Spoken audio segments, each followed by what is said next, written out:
الحمد لله الذي بنعمته تتم الصالحات، وأشهد أن لا إله إلا الله وحده لا شريك له، وأشهد أن محمدا عبده ورسوله لا نبي بعده. اللهم صل وسلم على محمد وعلى آله وأصحابه ومن اتبعهم بإحسان إلى يوم الدين. يا أيها الذين آمنوا اتقوا الله حق تقاته ولا تموتن إلا وأنتم مسلمون. Kaum muslimin wal muslimat rahimakumullah, kajian Madarijus Salikin pagi hari ini insyaallah akan mengambil bagian akhir dari muqaddimah, tepatnya pada halaman 6. Pada halaman 6, alinea kedua dari bawah. Wa ba'du, itu ada tulisan wa ba'du.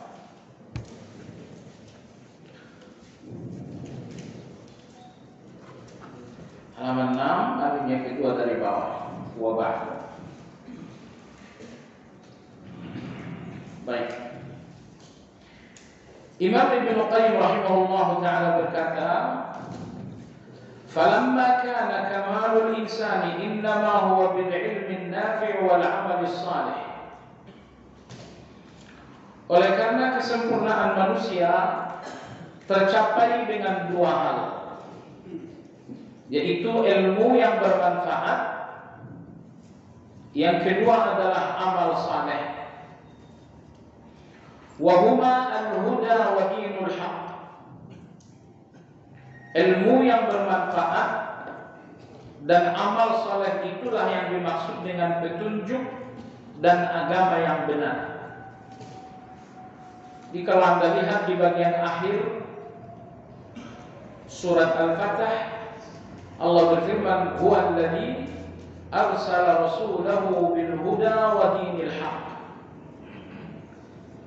Dialah Allah yang mengutus rasulnya membawa al-huda. Yang kedua, wa dinil haq. Yang dimaksud dengan al-huda dalam ayat adalah al-ilmun nafi'. Lalu yang dimaksud dengan wa dinil haq adalah al-amalus salih. Maka bagian akhir dari surat Al-Fatah tersebut merupakan dalil bahwa kesempurnaan manusia terletak dalam dua hal. Yang pertama terletak pada al-ilmun nafi', ilmu yang bermanfaat, dan yang kedua adalah al-amalus salih, amal yang saleh. Ini dua hal yang menunjukkan seseorang telah sampai kepada kesempurnaannya sebagai orang yang beriman. Ilmu yang bermanfaat dan amal yang saleh. Ulama-ulama kita memberikan penjelasan yang sangat panjang mengenai apa itu ilmu yang bermanfaat. Karena ilmu yang bermanfaat ini pertama adalah kesempurnaan seorang mukmin, tetapi yang kedua, ketika ilmu tidak bermanfaat justru menjadi bahaya.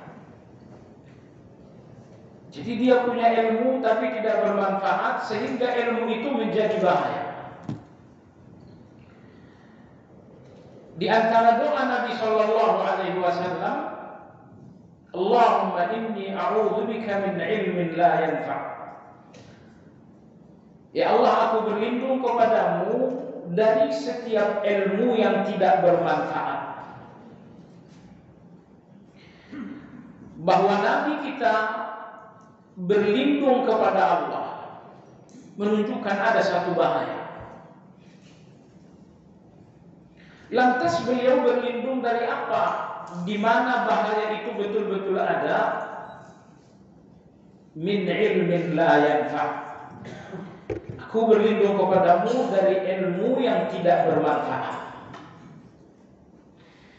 Jadi ketika ilmu bermanfaat, maka ilmu tersebut adalah kesempurnaan seorang mukmin.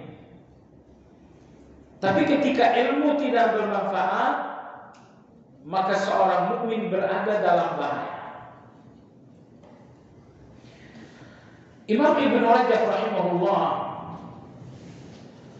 beliau menulis risalah kecil, judulnya Fadlu Ilmi Salafi 'anil Khalaf. Keagungan ilmu kaum salaf dibandingkan kaum khalaf. Buku ini sudah diterjemahkan dalam bahasa Indonesia. Sangat panjang lebar Imam Ibn Rajab menjabarkan hadis yang menjadi doa Nabi tersebut. Apa saja ciri-ciri ilmu yang bermanfaat? Dan apa saja yang menjadi ciri-ciri ilmu yang tidak bermanfaat? Jemaah sekalian yang saya hormati, dari pembahasan panjang lebar mengenai ilmu yang bermanfaat dalam buku tersebut, kesimpulan dari ilmu yang bermanfaat adalah al-khasyah, rasa takut kepada Allah Subhanahu wa ta'ala. Jadi setiap ilmu yang membuat Anda takut kepada Allah, itulah ilmu yang bermanfaat. Dan setiap ilmu yang tidak membuat Anda takut kepada Allah, itu dinamakan dengan sampah, ilmu yang tidak bermanfaat. Karena jemaah sekalian, ada satu, anggaplah kedangkalan kita dalam belajar. Kita sangat sibuk mengumpulkan wacana, padahal yang sesungguhnya terpenting adalah kita tahu tujuan. Sehingga banyak orang yang berhasil mengumpulkan ilmu, tetapi tidak sampai kepada tujuan ilmu. Berjalan ke sana kemari, berjam-jam duduk di majelis ilmu, bertahun-tahun pula mengaji, tapi ternyata proses belajar bertahun-tahun ini tidak menyampaikannya kepada tujuan. Maka ilmu yang belum sampai kepada tujuan, ilmu setengah jadi. Itu bahasa ramahnya. Kalau bahasa kasarnya, ilmu yang tidak memberikan hasil dan tujuan adalah ilmu yang sia-sia. Kenapa Imam Ibn Rajab rahimahullah menyimpulkan bahwa ilmu yang bermanfaat adalah rasa takut? Karena Allah sendiri yang menafsirkan ilmu dengan rasa takut dalam surat Fatir, kalau nggak salah ayat 15. Allah Subhanahu wa ta'ala berfirman, "Innama yakhshallaha min ibadihi al-ulama." Yang memiliki rasa takut kepada Allah hanyalah orang-orang yang berilmu. Jadi dalam ayat ini Allah memperkenalkan ilmu dengan rasa takut. Dan orang yang memiliki rasa takut, hanya mereka lah yang dimaksud dengan orang-orang yang berilmu. Hanya mereka yang dimaksud dengan rasa ilmu. Jemaah sekalian, jadi apabila Anda belajar Dan hasil belajar ini Anda menjadi takut. Takut berdusta, takut makan riba, takut meninggalkan salat, takut menzalimi orang lain. Apabila ilmu membuat Anda semakin takut terhadap semua yang dilarang oleh Allah, inilah tujuan ilmu. Anda sudah sampai tujuan. Ya. Tapi kalau ternyata dengan ilmu yang dipelajari bertahun-tahun, keberanian Anda untuk berdosa nggak berkurang. Serakah Anda untuk tetap mencari uang riba nggak berkurang. Betapa nekatnya Anda membicarakan aib dan gibah orang lain. Ilmu yang tidak memberikan Anda rasa takut, walaupun ilmu itu dari Al-Quran, walaupun ilmu itu dari hadis, tapi ketika tidak menghasilkan rasa takut, inilah ilmu yang tidak bermanfaat. Tidak ada manfaatnya. Lalu rasa takut yang dihasilkan oleh ilmu yang bermanfaat memiliki 3 tingkatan. 3 tingkatan rasa takut ini insya Allah akan Anda temukan dalam Madarijus Salikin ini pada waktunya. Yang pertama, ada orang yang takut terhadap azab dan hukuman. Kamu kenapa nggak makan riba? Oh, nanti malah rumahku terbakar, kendaraanku nanti celaka. Ini rasa takut pada tingkat yang paling rendah. Itu rasa takut terhadap hukuman dan azab Allah. Rasa takut yang pertama ini rasa takut yang bersifat umum. Karena bukan hanya sebagai mukmin saja yang takut dengan tipe yang pertama ini. Orang-orang non-muslim, bahkan binatang-binatang pun takut terhadap azab dan hukuman. Sehingga rasa takut yang pertama ini walaupun sebuah kemuliaan, tapi bukan sesuatu yang spesial. Rasa takut pada tingkat yang kedua adalah rasa takut terhadap sebab azab.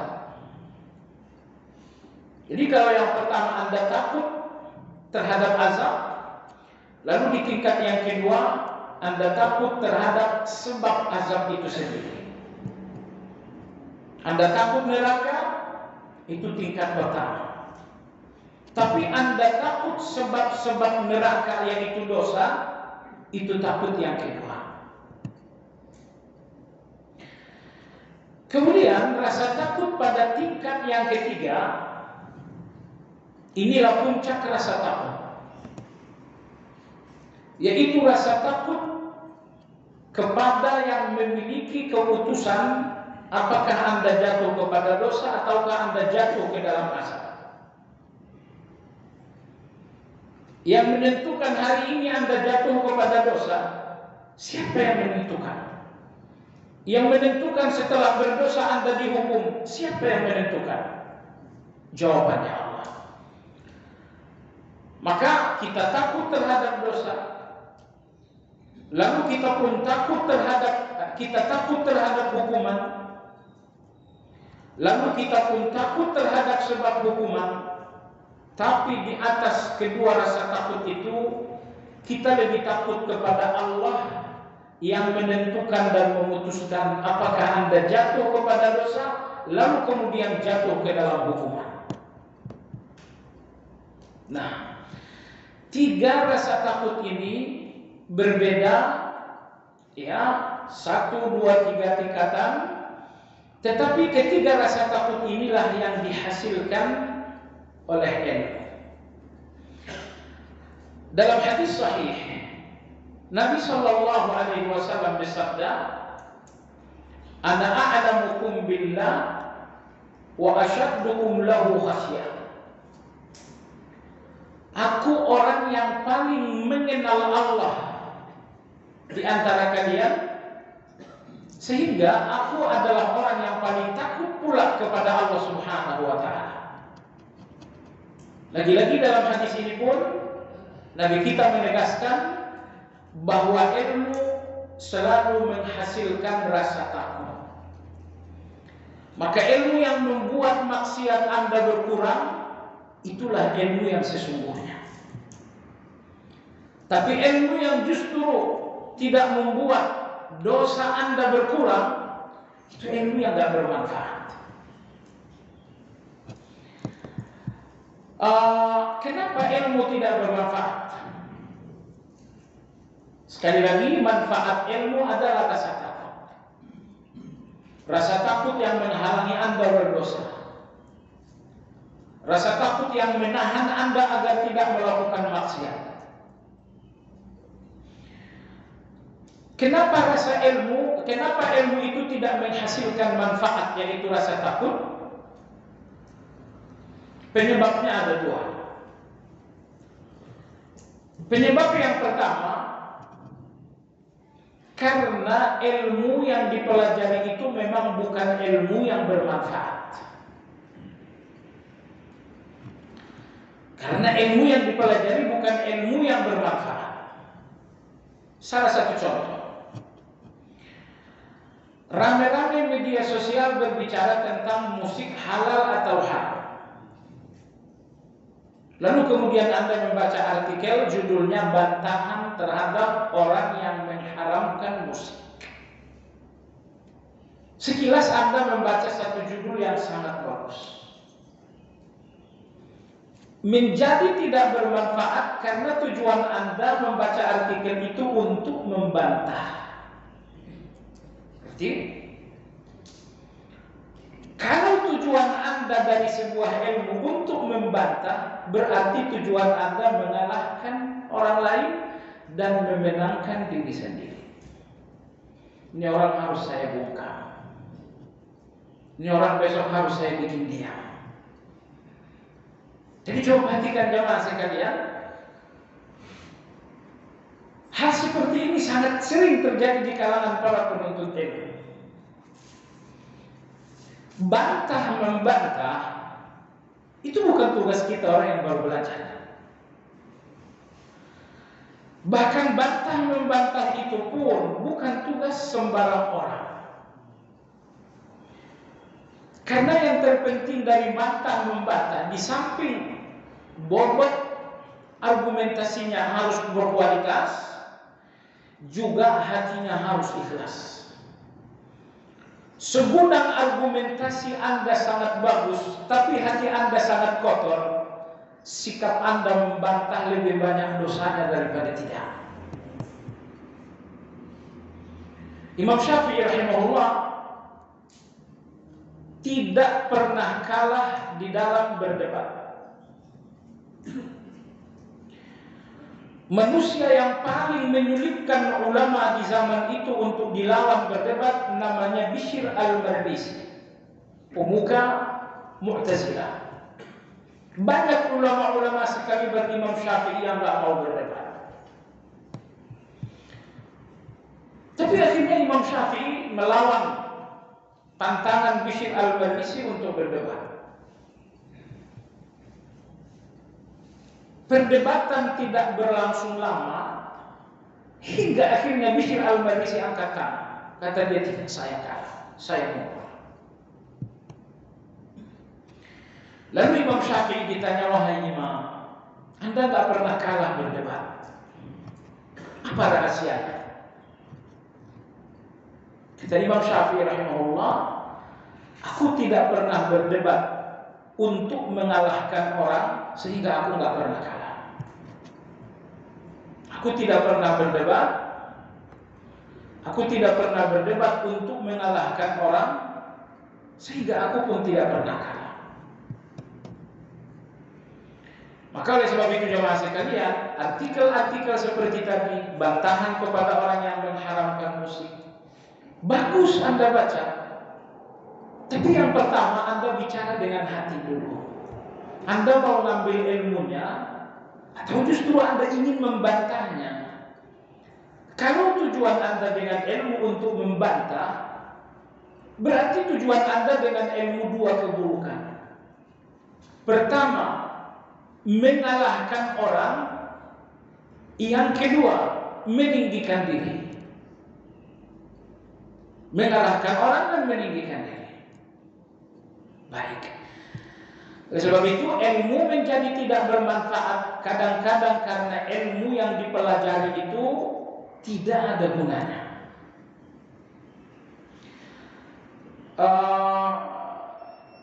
Ini penyebab pertama kenapa ilmu tidak bermanfaat. Penyebab yang kedua, ilmu menjadi tidak bermanfaat disebabkan karena seseorang belajar tanpa keikhlasan. Jadi betapapun ilmu ini sangat mulia, tapi ketika dikaji oleh orang-orang yang tidak ikhlas, ilmu ini gak akan jadi manfaat.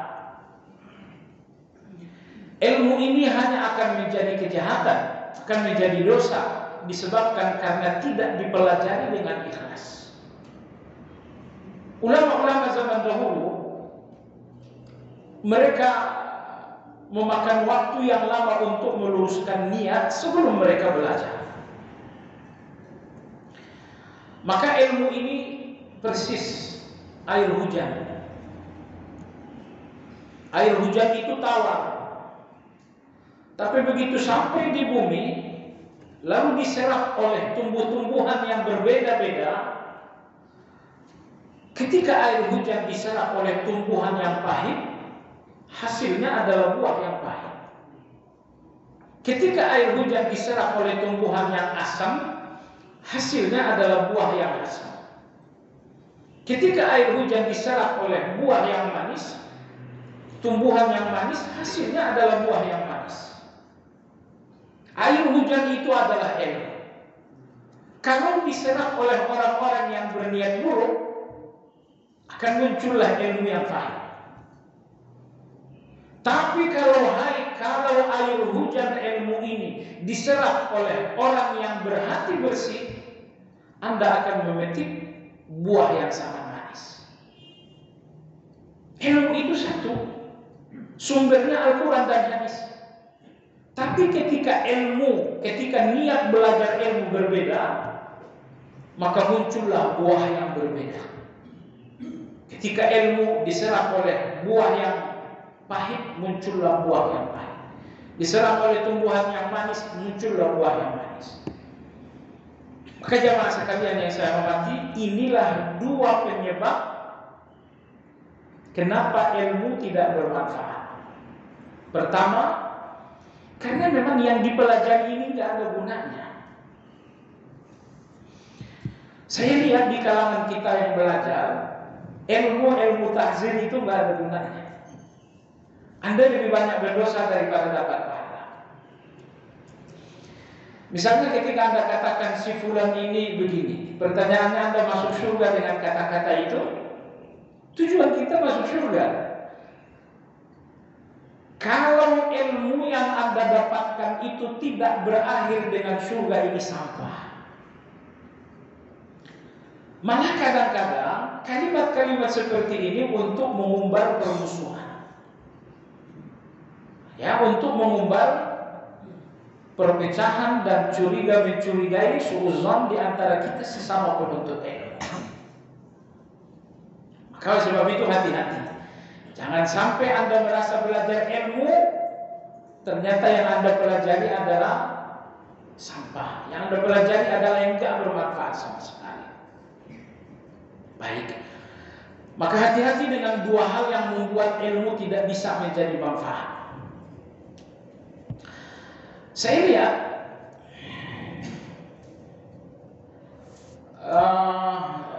semalam saya dikasih minum kopi, sampai subuh saya nggak bisa tidur. Akhirnya saya baca kitab Sayyidul Khatir, ditulis oleh Imam Ibnu Jauzi. Jadi ada satu pembahasan yang sangat bagus oleh Imam Ibnul Jauzi dalam kitab itu tentang al-ilmu nafi'. Itu saya pelajari sampai jam setengah 4. Kesimpulan Imam Ibnul Jauzi rahimahullah, beliau mengatakan banyak orang-orang yang berilmu merasa terlindungi dengan ilmunya karena merasa hafal Al-Quran, karena merasa banyak hafal hadis, karena ternyata merasa telah berguru dengan banyak ulama. Mereka merasa terlindungi dengan ilmu, padahal mereka akan hancur dengan ilmu. Kenapa seperti itu? Kata Imam Ibnul Jauzi, dosa yang dilakukan oleh orang awam terhadap ilmu adalah dosa melanggar. Tapi dosa yang dilakukan orang berilmu terhadap ilmu adalah mempermainkan ilmu. Anda dan saya orang awam. Buktinya kita nggak ngajar, kita nggak ceramah, kita nggak banyak murid, kita orang awam. Ketika hari ini kita belajar, tidak boleh ghibah, ternyata kita langgar. Apa yang Anda lakukan? Kejahatan orang awam terhadap ilmu hanyalah melanggar. Tapi perhatikan orang-orang yang berilmu, apa kejahatan mereka terhadap ilmu? Mempermainkan ilmu. Ya, ini udah jelas hukumnya, dipermainkan. Ini ayat tujuannya ke sini, dibolak-balik. Mana yang lebih besar dosa antara orang yang sekedar melawan ilmu dan orang yang mempermainkan ilmu? Jelas orang yang mempermainkan ilmu jauh lebih besar. Lebih besar dosanya, lebih berbahaya.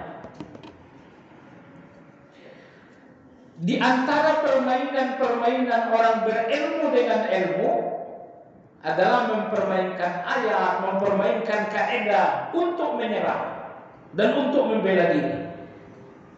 Kadang-kadang untuk membela masalah dunia. Anda lihat dalam situasi pemilu misalnya, betapa banyak orang-orang berilmu yang mempermainkan ilmu untuk melindungi kepentingan. Kadang-kadang mereka mempermainkan ayat dan hadis untuk menyerang lawan. Semuanya adalah hawa nafsu. Jadi Imam Ibnul Jauzi rahimahullah mengatakan dalam kitab Sayyidul Khatir tersebut, banyak orang berilmu yang merasa terlindungi dengan ilmu padahal mereka akan hancur dengan ilmu. Kenapa? Karena ketika orang-orang awam, kejahatan mereka terhadap ilmu hanya melanggar ilmu, sementara kejahatan orang-orang yang berilmu terhadap ilmu adalah mempermainkan ilmu. Anda milih yang mana nih? Orang awam yang melanggar ilmu atau orang berilmu yang mempermainkan ilmu? Jawabannya yang ketiga, ya. Orang berilmu yang menghormati ilmu, insyaallah ta'ala. Saya lanjutkan ucapan Imam Ibnul Jauzi. Beliau rahimahullah ta'ala mengatakan, saya telah melihat ilmu ini di hati orang-orang yang betul-betul berilmu. Ternyata ketika ilmu sampai ke dalam hati mereka, mereka menghinakan diri, mereka merendahkan diri, sehingga mereka tidak melihat kehormatan dan kehebatan mereka sedikit pun. Nah, ini ilmu yang bermanfaat yang kedua, ilmu yang membuat Anda selalu merendah. Kalau ilmu membuat Anda merasa pintar, itu ilmu yang tidak bermanfaat. Anda sholat, kebetulan dalam tasyahud Anda tidak menggerakkan jari. Di samping Anda menggerakkan jari, beda. Sempat-sempatnya Anda ujub. Ini orang nggak menggerakkan jari, belum tahu apa yang saya tahu. Ini belajar baru 2 hari paling-paling. Anda sholat, sempat-sempatnya Anda ujung. Dalam perbedaan itu, Masya Allah. Buat apa jemaah? Kenapa Anda merasa hebat, merasa luar biasa? Begitu akan rukuk dengan tetangga sebelah rukuk mendahulukan lutut dan Anda mendahulukan tangan. Oh, ini belum belajar. Secepat itu. Ketika Anda mengatakan dia belum belajar, artinya Anda sudah belajar. Kenapa ilmu membuat Anda meninggikan diri? Justru ilmu itu untuk menghinakan diri.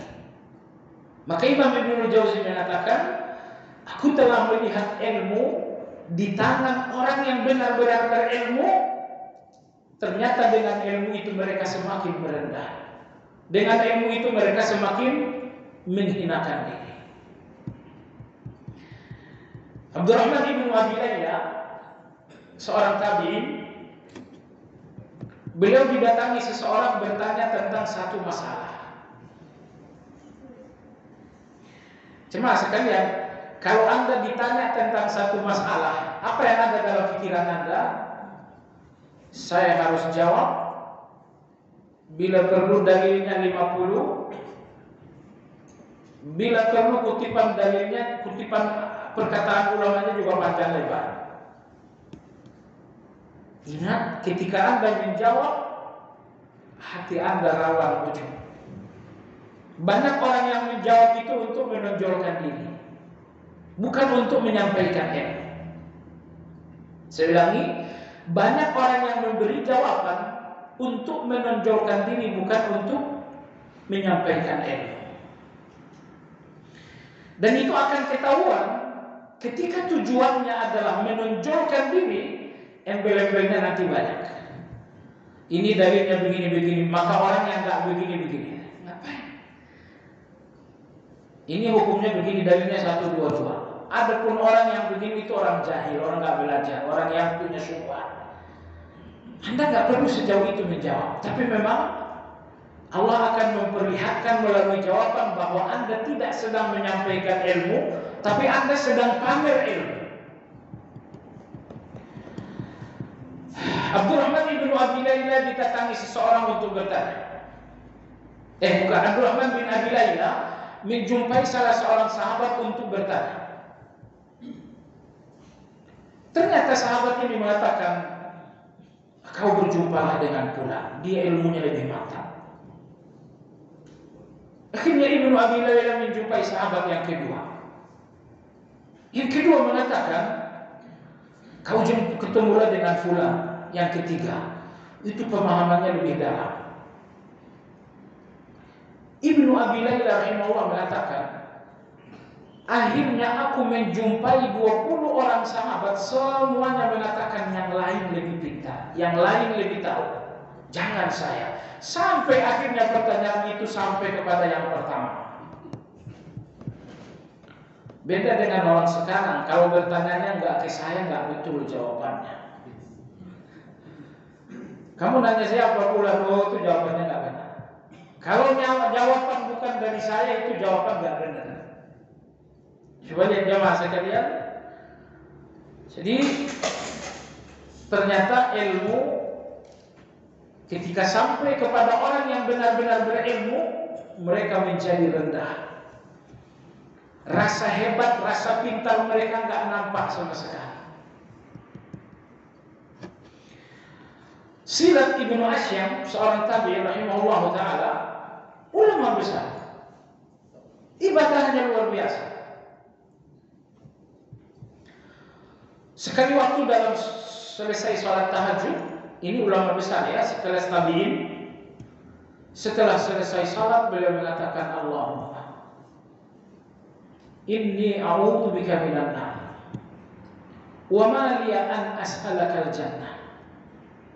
Ya Allah, lindungi aku dari neraka, dan aku bukanlah seseorang yang pantas untuk meminta surga.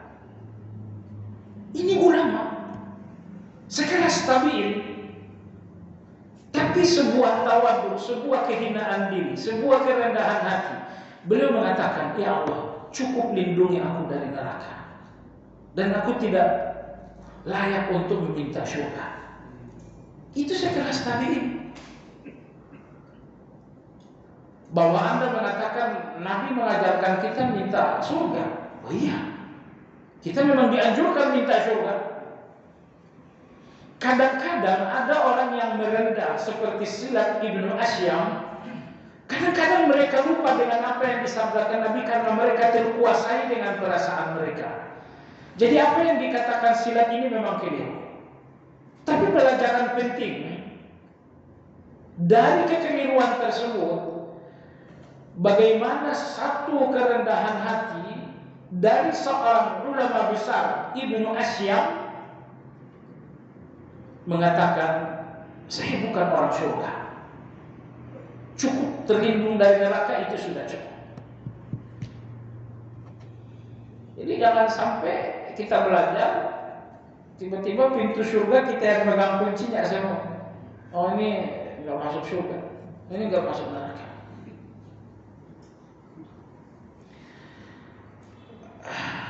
Satu hal yang perlu difahami kita orang-orang yang menuntut ilmu, harus pintar juga membedakan antara orang berilmu dan orang imitasi berilmu.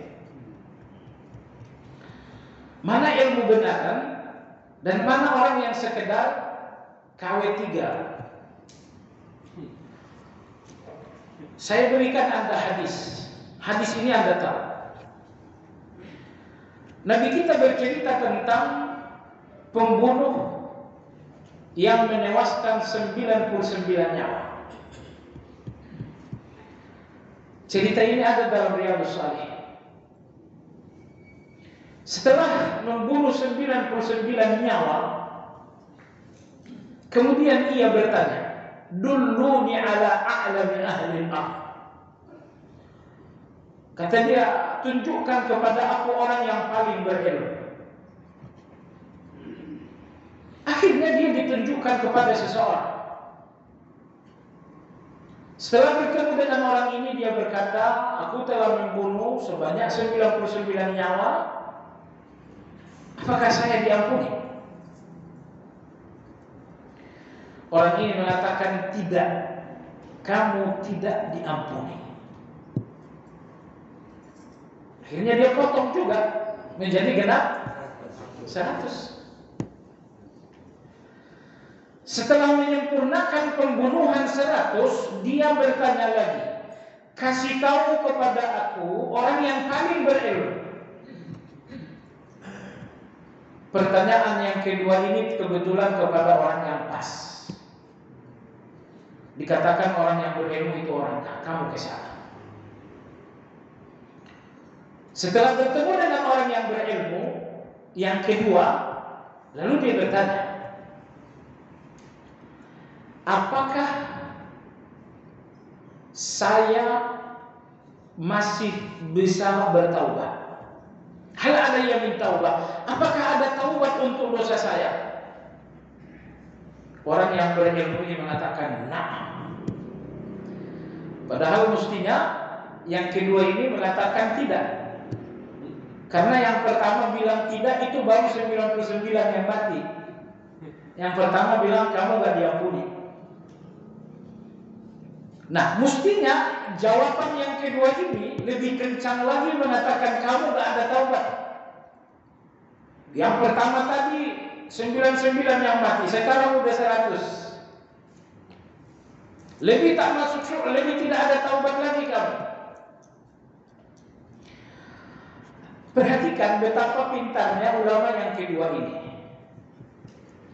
Karena laki-lakinya bertanya, apakah ada taubat bagi saya? Dia mengatakan, nah, iya ada taubat. Jadi, kalau ada orang bertanya, saya udah sholat begini. Apakah sholat saya diterima? Jawaban Anda apa?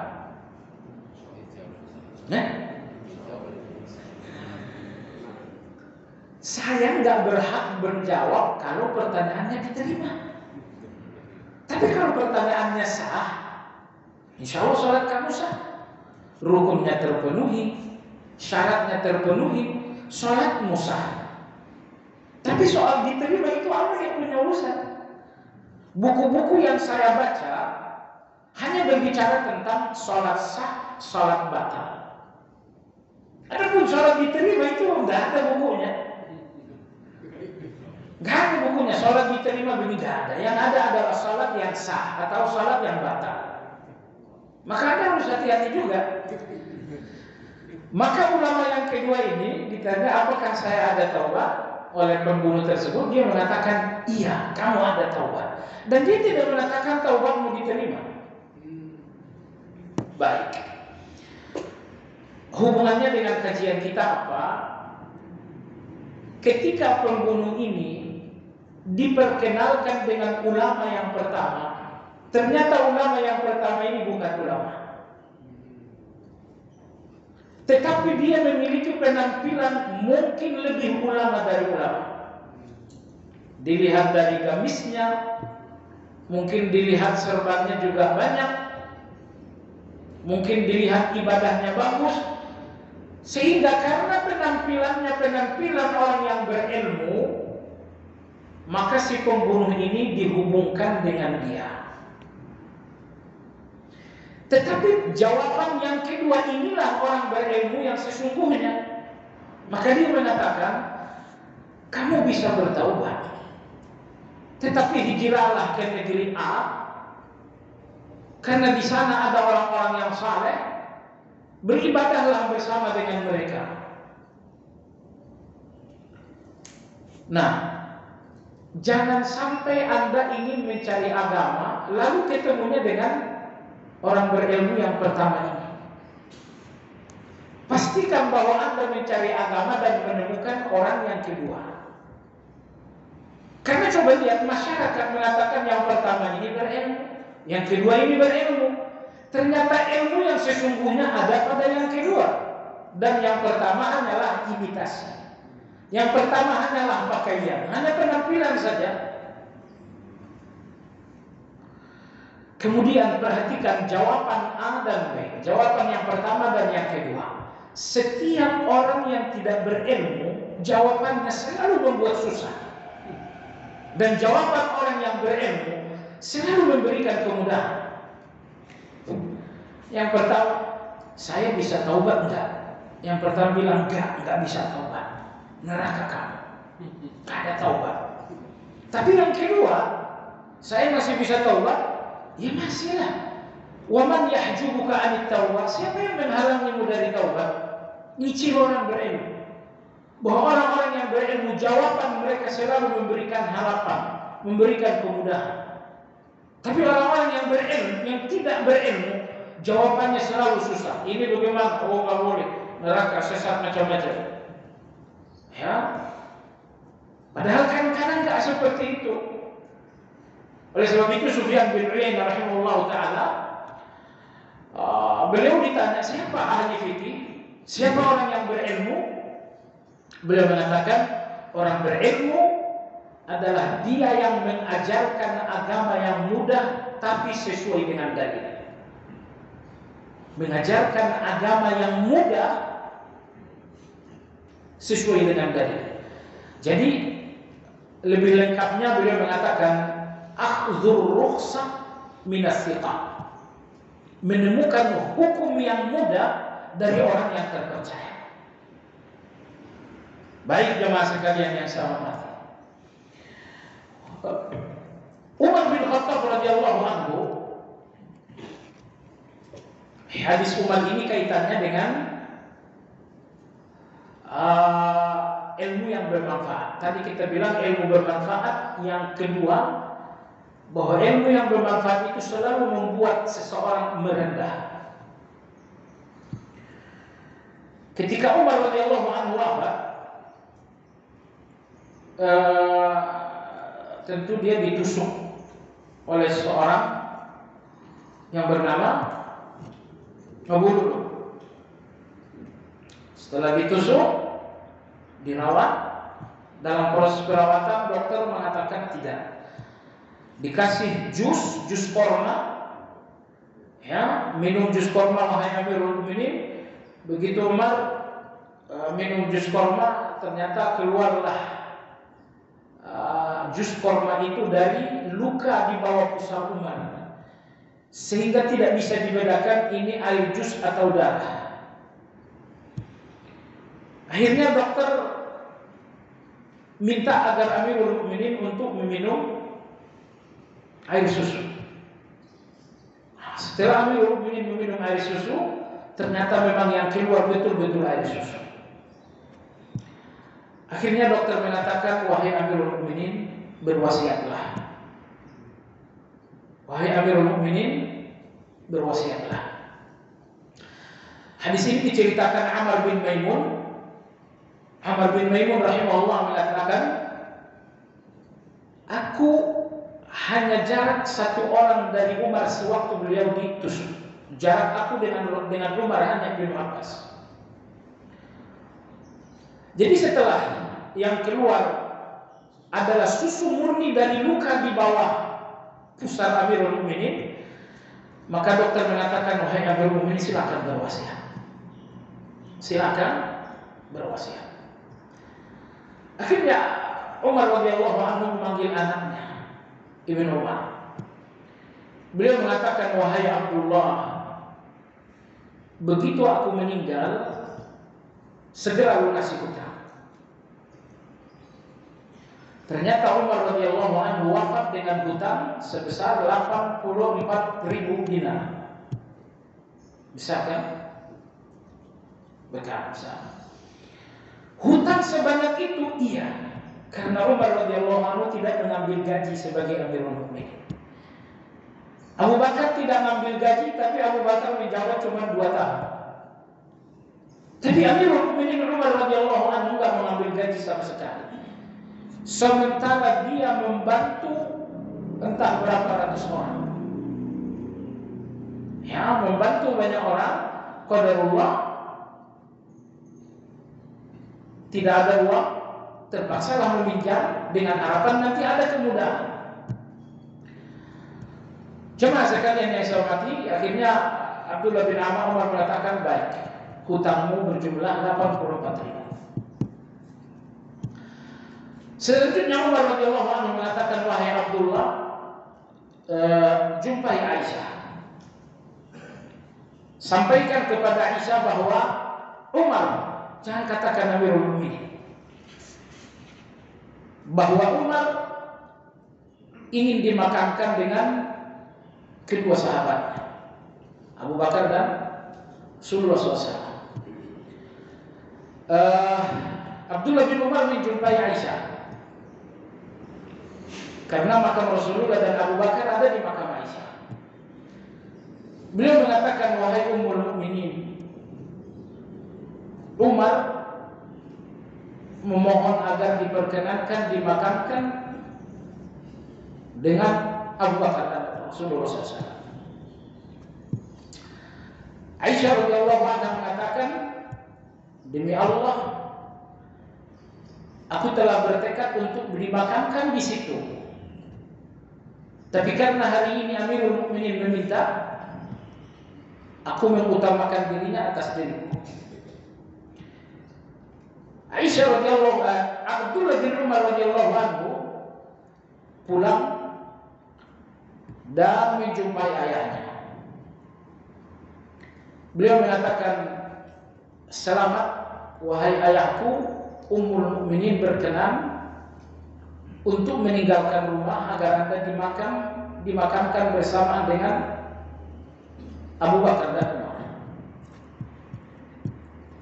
Umar radhiyallahu anhu mengatakan, wallahi laisa indi syai'un ahamma ilayya min dzalik. Wahai Abdullah, tidak ada yang paling penting saat ini untuk aku kecuali aku dimakamkan dengan 2 orang temanku. Hanya itu yang paling penting. Aku ingin dimakamkan berdampingan dengan 2 orang sahabatku.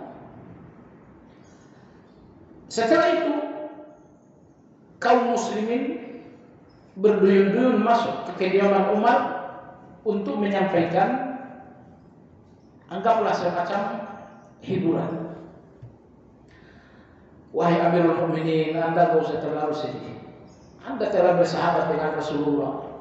Rasulullah wafat dalam keadaan ridho dengan Anda. Intinya kaum muslimin mulai berkerumun menjumpai Umar untuk menyampaikan hiburan. Ada yang mengatakan, engkau sahabat Rasulullah, engkau dijamin masuk surga. Kata-kata yang sangat indah, harapan-harapan yang sangat indah disampaikan oleh hampir semua kaum muslimin Madinah untuk Umar radhiyallahu anhu. Mendengarkan doa-doa indah tersebut, kau masuk surga, engkau sahabat Rasulullah, engkau berjihad. Umar radhiyallahu anhu menjawab, wallahi inni la arju an uqabila Allah wa lam yuhasibani ala hadis. Umar radhiyallahu anhu mengatakan, demi Allah, saya sudah sangat bahagia sekiranya satu dosa saya tidak diperhitungkan oleh Allah. Jadi Umar radhiyallahu anhu tidak justru besar kepala ketika seluruh penduduk Madinah mengatakan kamu ke surga. Wahai Amirul Mukminin, kamu sahabat Rasulullah, kamu ke surga, kamu dijamin. Semua penduduk Madinah menyampaikan kata-kata yang indah ini, tapi itu tidak membuat Amirul Mukminin besar kepala. Dia mengatakan, demi Allah, sekiranya Allah tidak memperhitungkan aku atas dosaku, itu sudah cukup.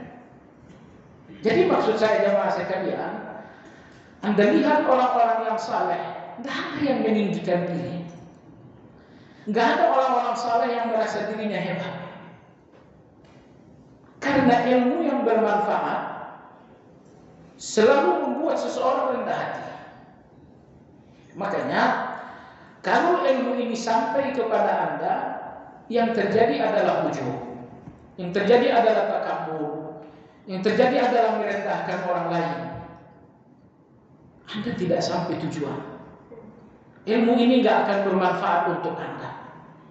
Karena ilmu yang berkah, ilmu yang bermanfaat, ilmu yang membuat Anda semakin merendah, ilmu yang membuat Anda semakin tawadu. Siapa orang yang paling berilmu saat itu lebih dari Umar? Tapi jamaah sekalian perhatikan, dengan kemuliaan yang luar biasa tersebut, Umar tetap mengatakan, mudah-mudahan aku berjumpa dengan Allah tanpa Allah bertanya tentang dosa. Dan dia tidak tersanjung sama sekali, tidak besar kepala dengan semua sanjungan-sanjungan penduduk Madinah. Maka oleh sebab itu Imam Ibnul Jauzi rahimahullah memberikan catatan terhadap kisah Umar ini. Beliau mengatakan, inilah ilmu di tangan orang yang ahli, bahwa ilmu ini membuat yang bersangkutan lebih tawadu, lebih rendah hati. Jemaah sekalian yang saya hormati, jadi tadi Imam Ibnu Qayyim rahimahullah berkata bahwa kesempurnaan seorang yang beriman terletak dalam dua hal, yaitu ilmu yang bermanfaat, kemudian amal yang saleh. Yang menjadi kekhawatiran, ya saya secara pribadi, ya, terhadap diri saya dan terhadap orang-orang yang kita cintai, kalau kesungguhan menuntut ilmu ini ternyata bukan menghasilkan ilmu yang bermanfaat. Jadi kita capek belajar, kita capek ngaji gitu kan, ternyata ujung-ujungnya bukan ilmu yang bermanfaat. Semuanya ilmu yang membuat kita pintar tapi tidak membuat kita lebih berharga. Ilmu yang membuat kita pintar berdebat tapi tidak membuat kita semakin tawadu. Kita khawatir bertahun-tahun belajar, yang kita dapatkan dari ilmu ini mudah menjatuhkan orang, bukan merendahkan diri. Ini semuanya bukan ilmu yang bermanfaat. Maka ilmu yang bermanfaat pertama selalu menghasilkan rasa takut. Yang kedua, ilmu yang bermanfaat selalu membuat seseorang rendah hati. Kalau dua hal ini tidak Anda miliki, padahal Anda merasa telah lama belajar, Anda tidak sampai kepada ilmu yang bermanfaat. Dan ingin saya tegaskan, di majelis manapun Anda dapatkan dua hal ini, inilah majelis ilmu. Entah siapapun yang ngajar, siapapun namanya, apapun gelar pendidikannya, di majelis Anda dapatkan dua hal ini, itulah majelis ilmu yang sesungguhnya. Tetapi kalau ada majelis, betapapun ramai yang datang, berapapun orang yang ngajar ini punya gelar akademis yang tinggi, tapi Anda tidak menemukan dua hal ini, yang Anda temukan cuma ketawa-ketawa misalnya. Kalau di majelis ilmu Anda tidak dapatkan rasa takut dan tawadhu, tinggalkan. Ini nggak ada gunanya. Ini nggak ada gunanya. Tinggalkan majelis seperti itu. Meski yang hadir banyak, mungkin diliput oleh televisi, tapi mulai ceramah yang terdengar cuma ketawa ketiwi. Cuma sekalian, Anda salah alamat. Mencari ilmu di tempat yang nggak ada ilmu. Jadi pastikanlah bahwa tujuan ilmu adalah dua. Rasa takut kepada Allah, itu antara Anda dengan Allah. Yang kedua, Anda semakin tawadhu antara Anda dengan manusia. Itu buah dari ilmu. Baik, udah masuk waktu show? Sudah. Baik. Ini pembahasan ini insya Allah akan kita lanjut lagi karena saya lihat agak penting. Ya, demikian kajian kita hari ini, mudah-mudahan bermanfaat.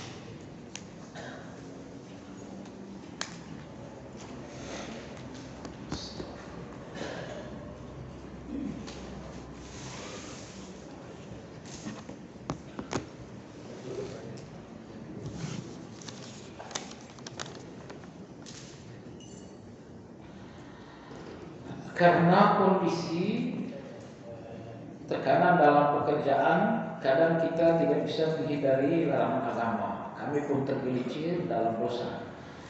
Padahal kami tahu itu dosa, namun tidak mampu menghindar. Mohon nasihat agar Allah memaafkan dan menjauhkan kami dari dosa yang serupa. Dalam surat At-Taubah, setelah Allah berbicara 3 orang yang diampuni karena tidak ikut dalam perang Tabuk, wa 'ala thalathatil ladzina khulifu sampai akhir. Setelah Allah berbicara tentang 3 orang ini, Allah sambung, ya ayyuhalladzina amanu taqullaha wa kunu ma'as shadiqin. Wahai orang-orang yang beriman, bertakwalah kepada Allah dan hendaklah kalian bersama dengan orang-orang yang jujur. Bergaul dengan pedagang membuat Anda ingin berdagang. Bergaul dengan PNS membuat Anda ingin menjadi PNS. Bergaul dengan orang-orang yang saleh membuat Anda ingin menjadi orang-orang yang saleh. Jadi hati-hati pergaulan. Terkait dengan pertanyaan ini, inilah salah satu tragedi kalau kita menemukan tempat pekerjaan yang buruk, tempat pekerjaan yang akhirnya membuat hati kita tergelincir. Ya, gaji yang didapat entah seberapa, dosanya pasti. Ya, maka jamaah sekalian, hati-hatilah. Yang lebih penting dari sekedar angka gaji, pastikan agama Anda aman. Sekali lagi, yang lebih penting dari sekedar angka gaji, pastikan agama Anda aman atau tidak.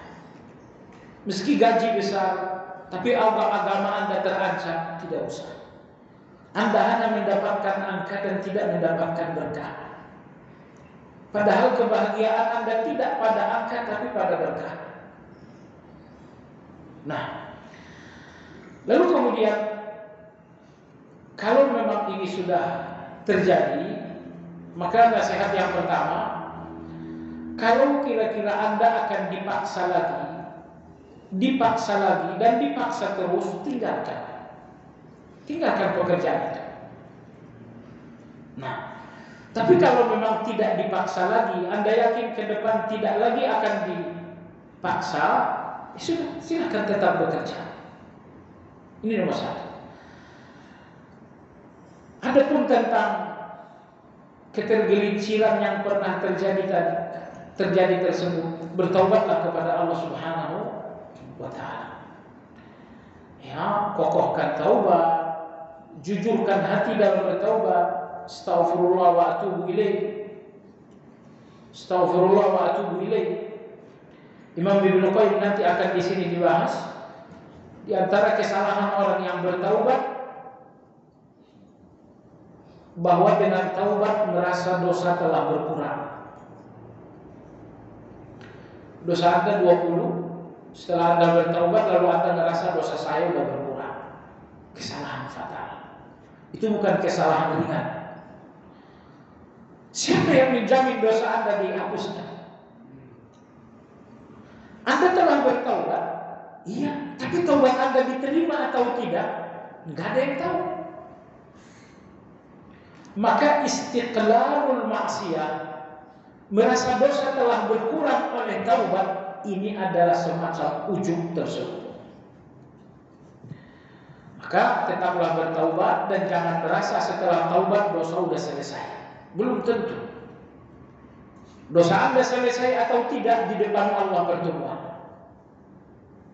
Hanya saja Allah memberikan Anda waktu yang panjang, usia yang panjang untuk Anda bisa menyesali semuanya dengan taubat.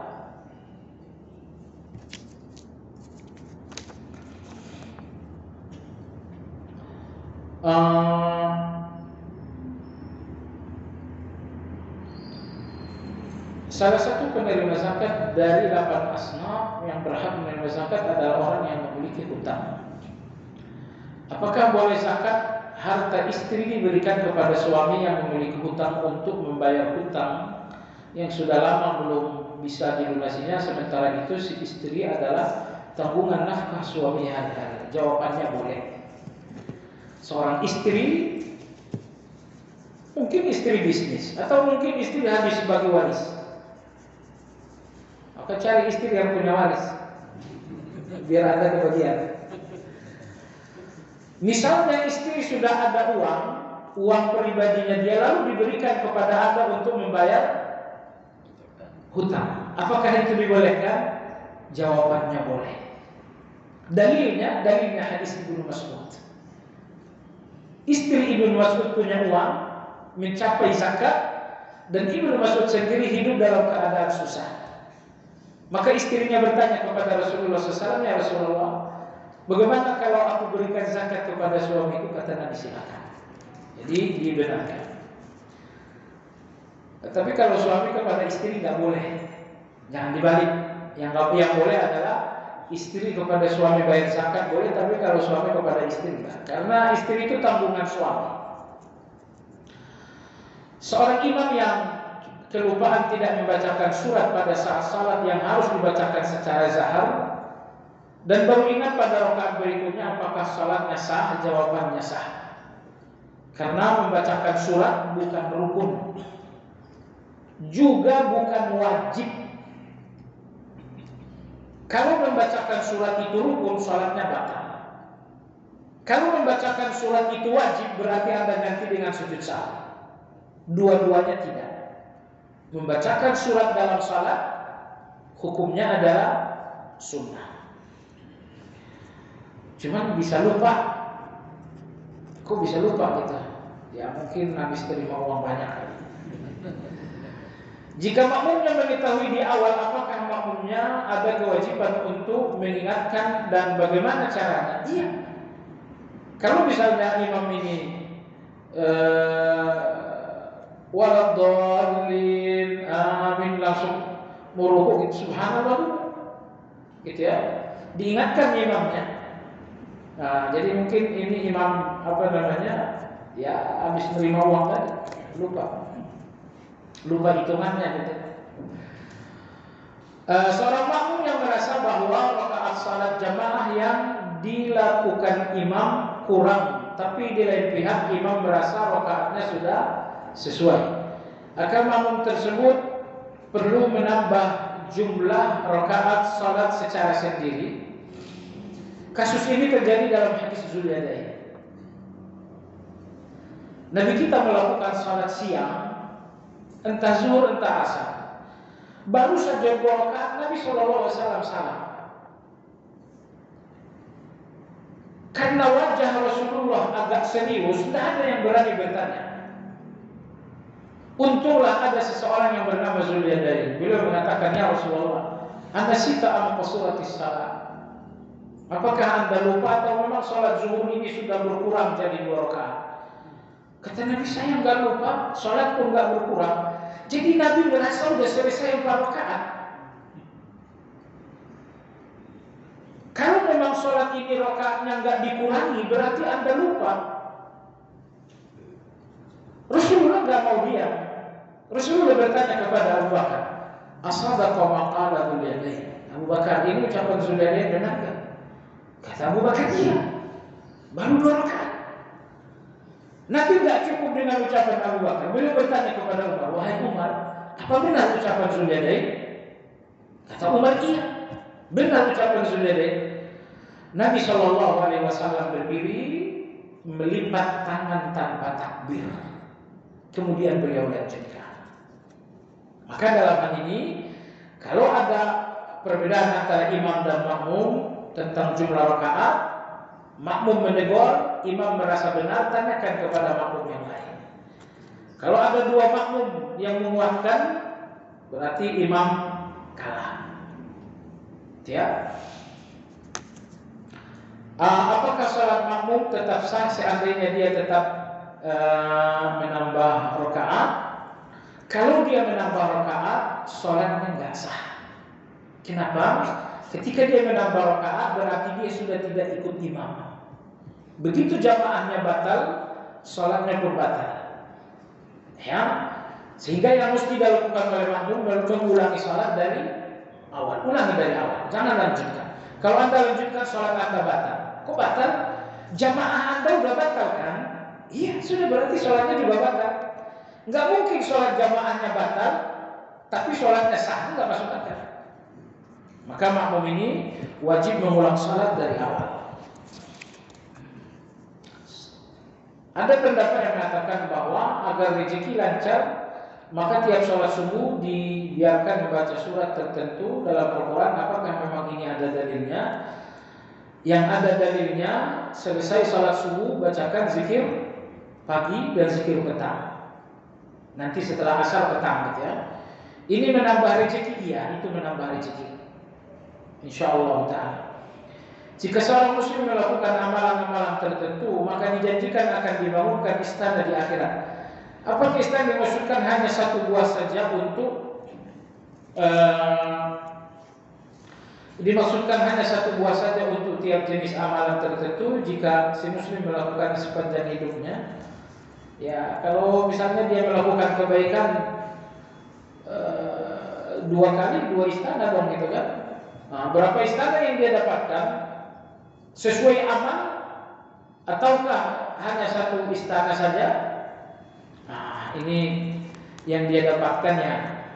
Kan Nabi nggak mengatakan berapa amal kalian dapat istana sekian. Nabi mengatakan kalian beramal dapat istana. Berapa kali beramal berapa istana, Nabi nggak jelaskan itu. Nah, yang terpenting dapat istananya dulu ya. Bagaimana dengan Ustaz KWT sementara dia ingin menyampaikan ilmu yang dimiliki walaupun hanya beberapa ayat, ditegur saja, tidak boleh. Abu Ruqayyah, seorang sahabat mantan Nasrani, dia masuk Islam. hanya meriwayatkan satu hadis dari Nabi, yaitu ad-dinun nasihat. Di zaman Umar, Abu Ruqayyah ini minta waktu diizinkan untuk bercerita. Umar radhiyallahu mengatakan nggak boleh. Jadi dia minta izin untuk bercerita, bukan untuk menjelaskan Al-Quran, bukan untuk tafsir, bukan untuk hadis. Dia cuma pengen cerita. Karena dia itu Nasrani, jadi dia banyak cerita. Kata Umar radhiyallahu anhu, tidak boleh. Kalau kau ngotot, kau boleh bercerita, itu pun berdiri. Ulama kita mengatakan kenapa berdiri? Supaya nggak lama. Jadi aslinya nggak boleh kalau memang tidak berilmu. Seorang muslim yang menzalimi muslim lain dan pada saat itu bermaksud minta maaf, sementara muslim yang dizalimi sudah tidak tahu di mana berada, maka cara perbuatan dosa sudah jelas, yaitu mendoakan kebaikan, bersedekah atas kaum muslim yang dizalimi sehingga diharapkan tidak ada kisah di akhirat. Lantas bagaimana cara penebusan dosa seorang muslim terhadap kafir untuk kasus yang sama? Karena amal ibadahnya seperti debu. Kalau Anda berbuat zalim kepada seorang kafir, tentu nggak mungkin didoakan. Kalau dia udah mati, kalau dia masih hidup, doakan saja. Ya Allah, berikan fulan hidayah. Ya Allah, berikan fulan petunjuk. Gitu kan? Memang Anda nggak perlu bersedekah atas dia, karena sedekah atas nama kafir tidak ada manfaatnya. Tapi satu kebaikan yang bisa Anda lakukan adalah tetap berdoa. Nah, bagaimana kalau dia sudah meninggal dunia? Anda jangan mendoakannya, doakan keluarganya. Ya Allah, berikan anak-anaknya jalan hidayah, berikan istrinya jalan hidayah. Karena berbuat baik kepada keluarga mayit sama dengan berbuat baik kepada mayitnya. Artinya ketika Anda nggak bisa berbuat baik kepada mayit karena sudah meninggal, berbuat baiklah kepada anaknya, kepada keluarganya. Ya, wallahu taala alam. Demikian kajian kita, mudah-mudahan. Subhanakallahumma wa bihamdika, asyhadu an